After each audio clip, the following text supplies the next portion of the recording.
All right, so this week is based on nature awareness, and the requirement states for the Dedekind Path an account of the Dedekind's efforts to work with nature, honor the earth, and understand the impacts and effects of the Dedekind's lifestyle choices on the environment and/or the local ecosystem, and how she or he could make a difference to the environment on a local level. This has a 500-word minimum, which means a 1,500-word maximum. Now, are there any things that you can think of with regards to this requirement that may be a issue?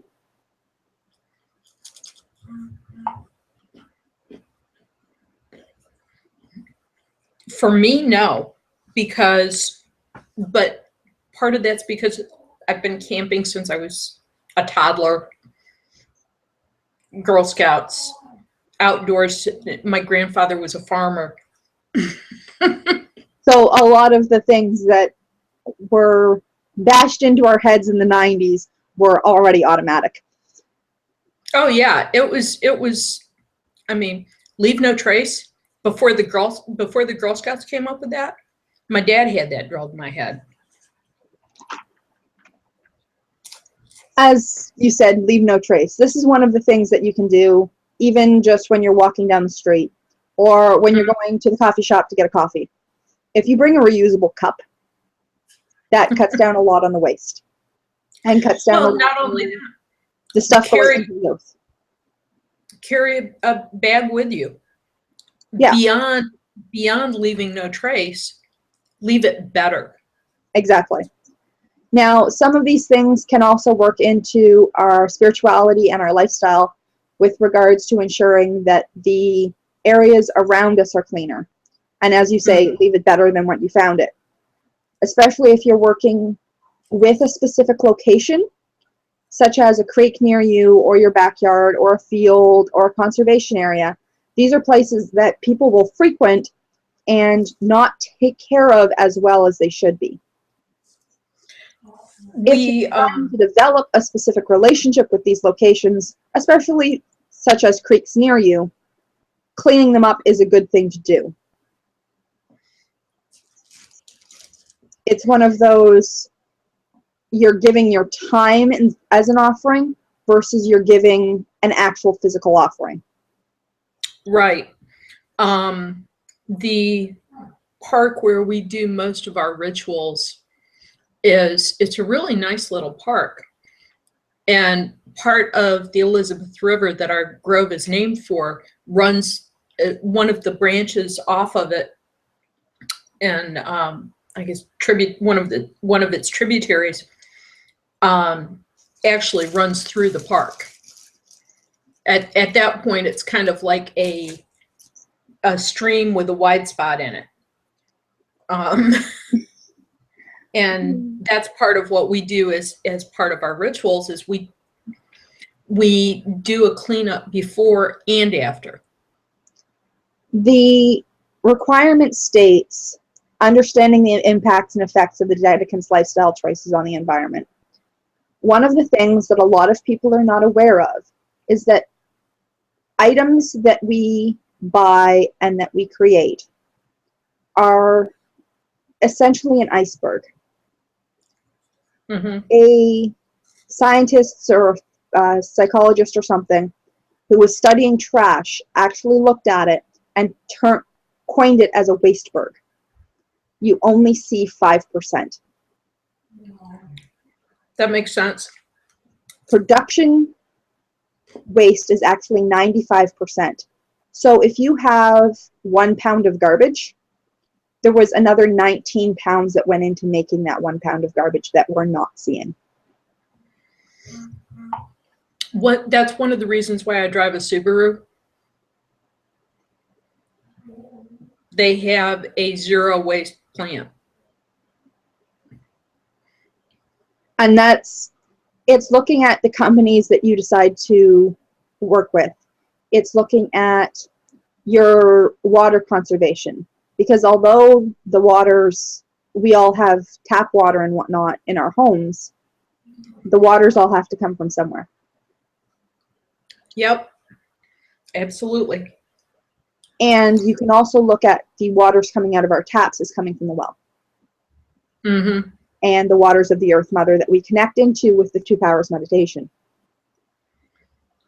So trying to keep those cleaner and ensuring that we don't waste that is another aspect. Well, it's all part of the same waters. One of the things that my boss did when he did a not really a renovation, but we did an expansion, and he put in a break room. And as part of the break room, see, before we had bottled water coolers, but when he did the new kitchen, he put in one of those water fountains that will also, it has a motion detector, and you can fill up water bottles there. Yeah, and that way you can bring your own water bottle. And it keeps track. So it's like, as of Friday, we had saved something like 2,700 pint-sized bottles of water from landfills. Yeah, and that's one thing too you have to look at if you are buying, if you do say have to buy bottled water because your water isn't potable due to different minerals and whatnot, if you're on well water, is making sure that the company you're buying from is hospitable. Reputable? Yes, reputable, hospitable, not essentially making our Earth a worse place to live. Mm-hmm. There are a plethora of things that you can do to reduce your impact on the Earth. Some of those are taking shorter showers, making sure you don't leave the water running when you brush your teeth, not buying bottled water, ensuring that if you do buy bottled water, that bottle gets recycled. Even though... What I used to do before I got this water bottle is I would buy a bottle of water, and I would keep using that bottle, refilling it, until the bottle started falling apart.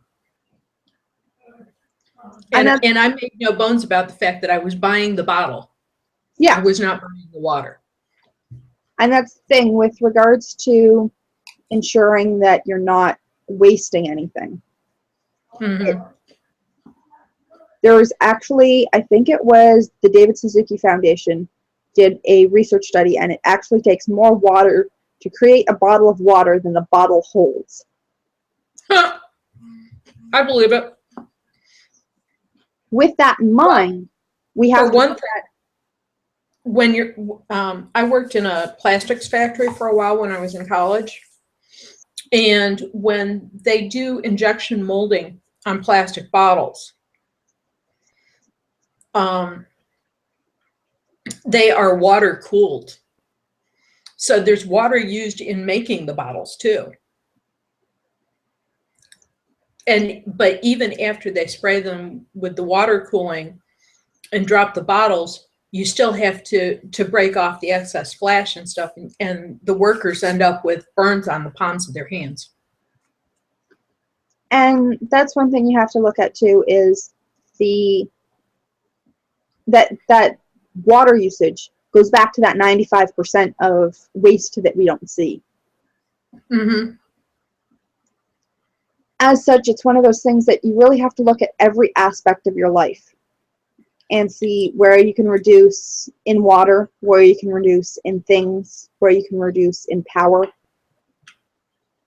and try and live as with the earth as possible.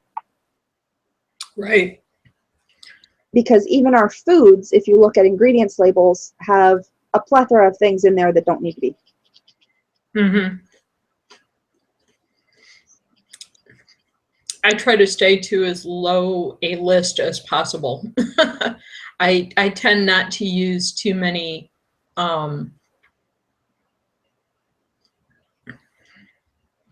manufactured foods, pre-packaged foods and stuff like that.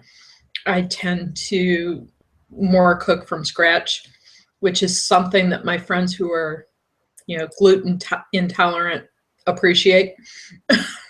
Yes, because then you know exactly what's in it. Mm-hmm.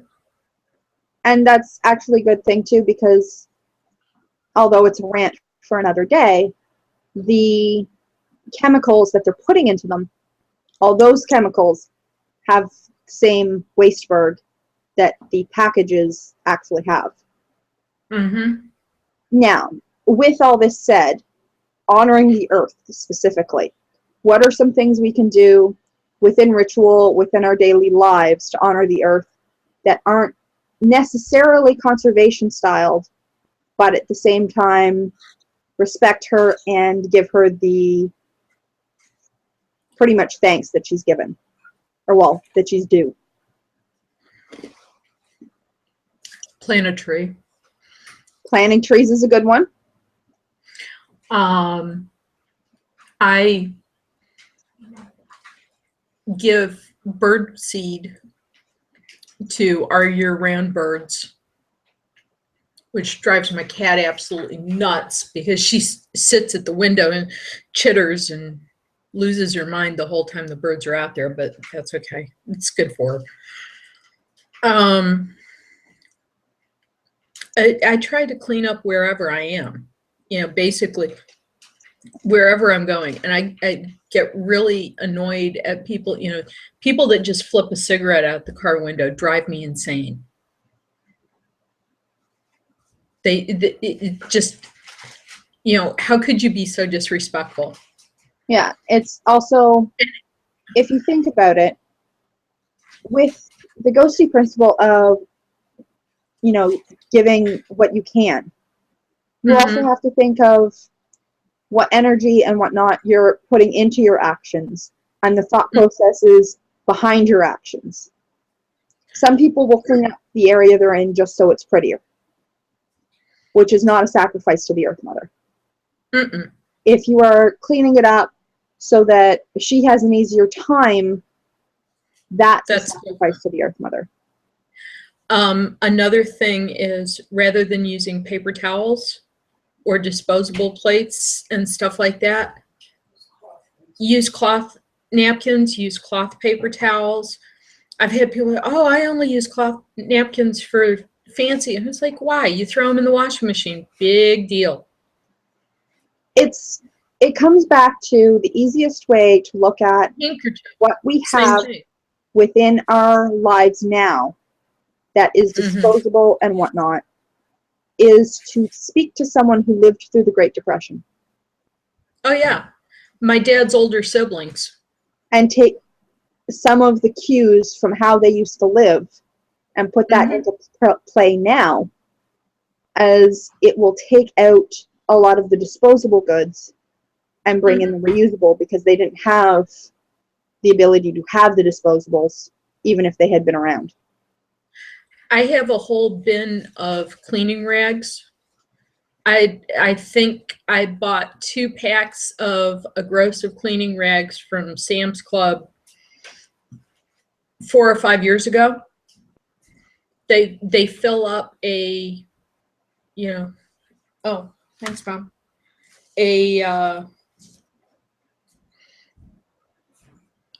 Like old cat food bin that we had.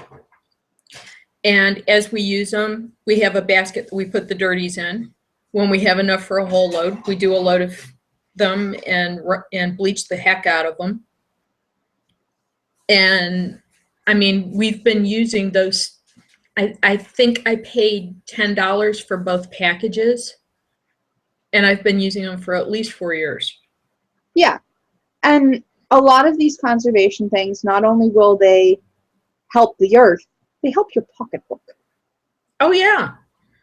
I'm cheap.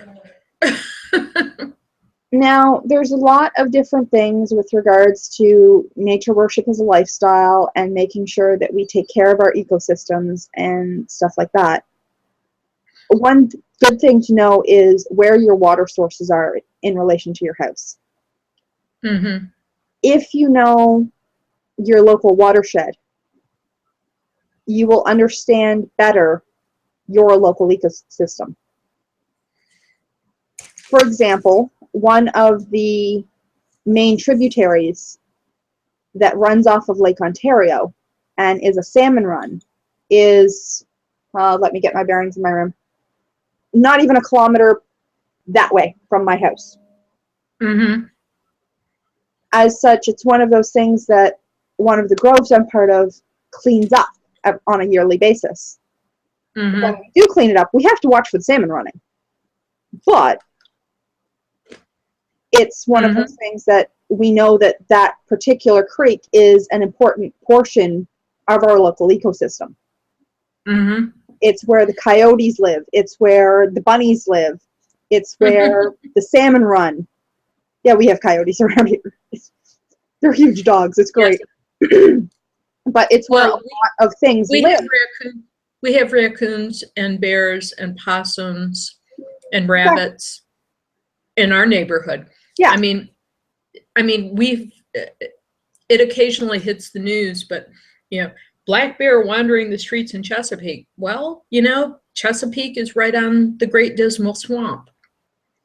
And that's the thing. Their prime habitat. When you see these news stories, you also have to remember that we have taken over their habitat. Mm-hmm. And we have encroached in their living spaces. Now, when you're thinking about these news stories and the fact that we have encroached on their spaces, imagine how they feel. Mm-hmm. And try and connect with the fact that what happens if someone took away your space, your places to run, your places to play, your places to eat and sleep? That's what these animals are facing. Mm-hmm. Absolute agreement with humanity. Mm-hmm. And mostly in the last 150 years. Exactly. And some of these things can go into something like a nature journal, where you're looking at what times of the year are they actually coming out and interacting with humanity. What day of the year do the leaves fall each time? Mm-hmm. As Melissa Hill wrote, the withering of the wind, when it's got that echo, that deep echo, and you can almost hear the snow coming. Yep. The hiss. Exactly. The crunch of leaves under your feet, the first snowfall, when buds on trees come out. These are all things that you can put in your nature journal and keep track of from year to year, and see how your natural ritual cycle could adjust for them. Because in certain cases, there are historical statements of when different holidays would happen. Mm-hmm. With regards to, say Imbolc, for example, use milk. Mm-hmm. It's when milk would come in, babies being born, etc. And it's one of these things that you have to look at seasonally. Some of these things are shifting from when they used to. Mm-hmm. And that's very true. We should be keeping track of them in nature journals so that we can keep track of our local ecosystems to ensure that we're still living within them. Well, as an example, Lunasa is now more, where I live in particular, it's more about the berries and the fruit than it is about the grain. It's the day that we did our Lunasa ritual this year, it was 90 degrees. And that's one thing that we have to look at is our seasons are shifting. And as such, eventually dates may have to shift. Mm-hmm. To account for the natural seasons. I actually did a blog for a local resource page about what people traditionally think about Lunasa and what it is for me now in this time and in this place. Yeah, because as you said, because the temperatures are changing at the different times of year, we're seeing things like 90-degree days on Lunasa, and blueberries being in full fruit. I'm also at a lower latitude too. Well, I will state I'm by Toronto, and Toronto, Ontario, Canada. We still have crazy hot days near Lunasa. We have Mhm. berries still in fruit. Blueberries, blackberries, raspberries are still in full fruit at that time of year. So And were ours. it should be getting into grain harvest, and sometimes I'm seeing the farms not too far from my house having to not harvest the grain at that time, and they're waiting 3-4 weeks sometimes, Mm-hmm. which is almost getting to autumn equinox. Mm-hmm. Well, yeah, I mean, for me, Lunasa is more about berries and peaches and like that, and Maven is more like grains, and then Samhain to me is the culling of the herds, Yes, and the meat harvest. without looking to the natural cycles and looking to what is going on in our local ecosystems, we can't notice these shifts and notice the changes that we need to be noticing in order for these festivals. Mm-hmm. Because it's all fine to celebrate the festivals. However, it's much more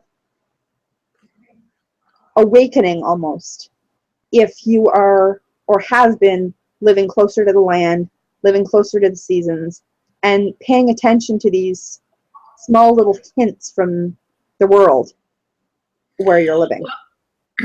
And in addition to that, I try to change up my offerings at different rituals to bring to mind the time of year that it is and what is going on in the natural world. Um, you know, for instance, for Lunasa, some of our offerings were cherries and blueberries and peaches. And for the nature spirits, um, in in our Samhain ritual, I made a pork roast with the apples and onions. And that's completely seasonal foods. Mm-hmm. I actually wrote a article for Oak Leaves a few editions ago. I don't remember exactly what edition it was in, of eating seasonally around the festivals and eating Mm-hmm. foods that are in season and trying to get the local foods for those seasons. I have been trying to make more of a habit of um, eating locally in as many ways as possible, because that's another way to help the environment too. Because if they're not having to truck in food from Florida or California, and it's fruits or vegetables that I can get from a local farm, and even better, a local farm that is, you know, very ecologically minded and has their organic certification. A little bit pricier maybe for the fruits and vegetables, but I'm helping support local families, and I am supporting their attempt to do sustainable farming. And that's one thing too, is making sure that we're supporting our local communities while we're supporting our local ecosystems. Now, there But are a that's number one way that of, you can do both. exactly, we do need to do both. And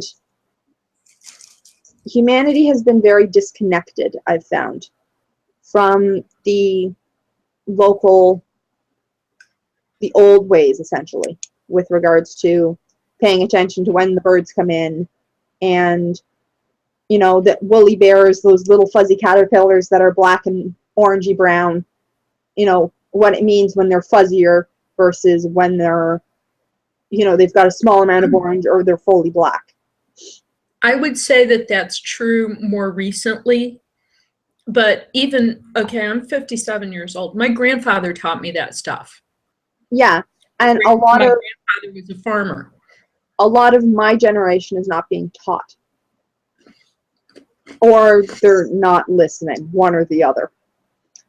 Either way, there are That's quite part a of the number reason why I feel like there are quite a number of links within the requirement section for nature awareness, such as reflections of an urban pagan, nature worship as a lifestyle, loving our mother, learning from the trees, on the solitary path, that one's from Oak Leaves, making a natural connection through breath, connecting with the natural world, honoring the environment through religion, O Earth Mother we praise thee, nature journaling, and local nature spirits.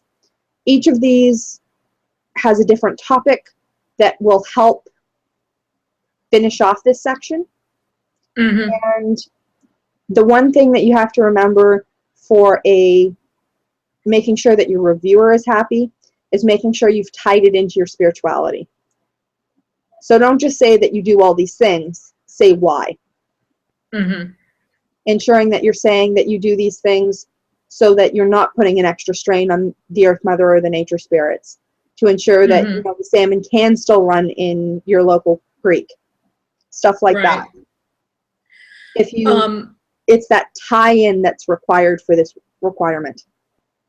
Something, what you were saying earlier about people your age not knowing this stuff, that's part of the reason why I feel like I have a responsibility to teach.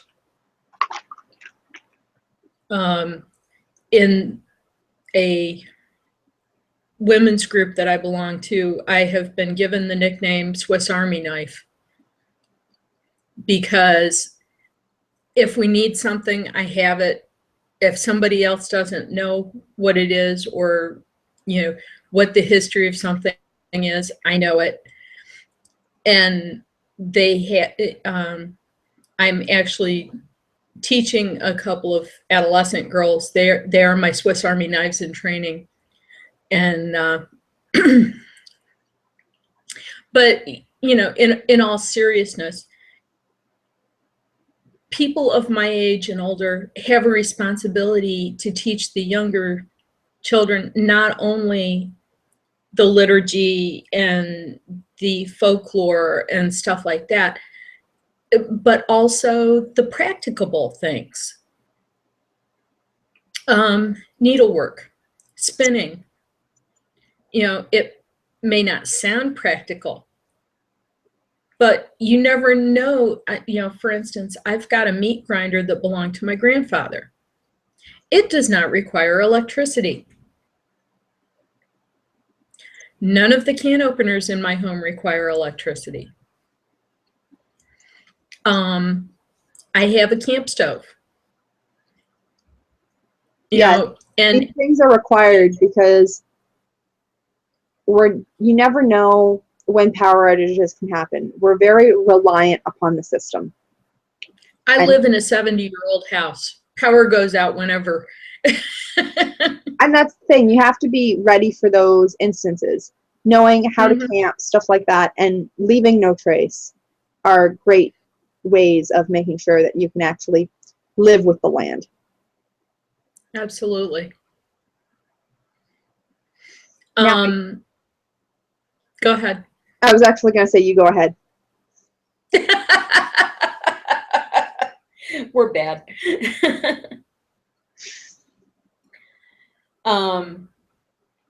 The stuff that you're talking about the different topics and tying them all together is, for me, it really is all part of one thing. It's a mindset. It's second, you know, it should be second nature, you know, to do things this way.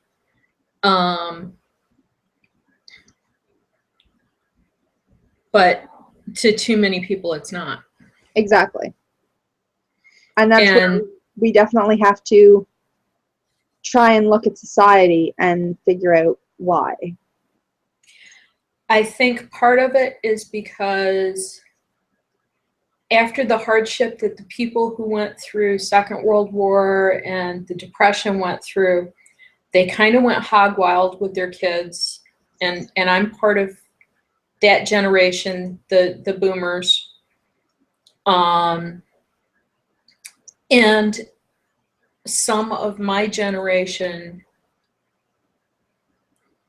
were like, we just want to give our kids everything. And I'm like, but you're not doing, and now they complain about the kids who feel like they're entitled. Well, you raised them that way. You raised them to believe that they are entitled. And, so I get very annoyed with people, and it's like, somebody, oh, well, these kids are complaining about, words, and they need a safe place from words that are discriminatory and this and that and the other thing. I said, well, first of all, being polite doesn't hurt anybody. Yeah, and the thing is, we have to look at as well a lot of the food additives sometimes that we have put into things. And absolutely. That's part of the reason why I like to cook from scratch. Exactly. Those food additives are not always the greatest. But that's a rant for another day. I have done projects on these things. However, girlfriend, you're preaching to the choir. I think that's all I have to say for today on nature awareness before we get too off topic. So, do you have anything else that you'd like to say? I said you and I could easily get off topic on this. Yes, we could. However, before we get too off topic, while the broadcast is still running, is there anything else you would like to say about nature awareness? If you give offering, and some people don't stop and think about this, but if you give offerings to the nature spirits in terms of leaving something for the local animals to eat, make sure that it's something that is not going to cause more problems than it possibly repairs. In other words, if you spread seed, make sure it's seed that has been toasted or something like that, because you don't want to be spreading seed and inadvertently cut loose some invasive species of grass or something. And, invasive species are another topic I could ramble on for hours. There are some things that if you're trying to look for, make sure they're cooked. Yeah, if you're trying to look for different things in order to help the earth and help your local ecosystem, try getting in touch with your local conservation authorities, things like that, because sometimes they will have polls for the different invasive species. They will do tree plantings, things like that, where they're actually working to better the areas that they are in charge of, and they need volunteers to do it. Right. Well, another thing to think about too is when you're using grain as an offering, or cornmeal or something like that, cook it. Because if birds eat uncooked grain, it can swell up and kill them. That's why they stopped throwing raw rice at weddings. Yeah. Seagulls. Exactly. Yes, we won't get into what happens with said seagulls if they eat raw rice. Thank you, no. Yeah, exactly. However, I think that's all that we have. We don't need gross discussions. Exactly. I think that's all that we have for today. Okay. I will put some links to different things on the bottom of this video. Great. And if anyone has any questions, please don't hesitate to email me, Google chat me, Facebook me, etc. Alrighty, so that is it for today. And I am stopping broadcast in 3, 2, 1.